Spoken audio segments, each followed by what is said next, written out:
In this video, I will show you how to create pattern from your design by using Adobe Illustration tools and more. Hi everyone, welcome back to my channel. Today we will create with you pattern from your design. Select design, go object, group, choose the size which you prefer, and then go again, object.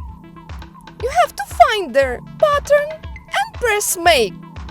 Then you can rearrange your design how you prefer and how you want it to look like.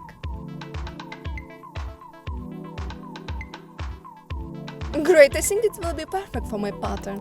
Press down on top. Now this pattern added to your swatch panel. You can use different shape tools. And now you know how to create pattern from your design. Thank you for watching.